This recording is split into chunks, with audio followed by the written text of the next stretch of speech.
ஒவ்வொரு வக்துக்குமே இங்கே ஜனாசா தொழுகிறாங்க.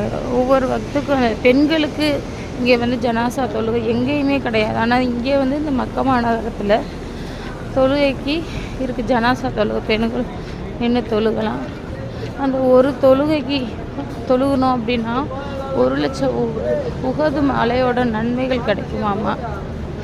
என்ன நன்மைகள் நமக்கு வந்து அடையும். அப்போது ஒரு வக்தில் 5 ஜனாசா 10 ஜனாசா கூட வருமா.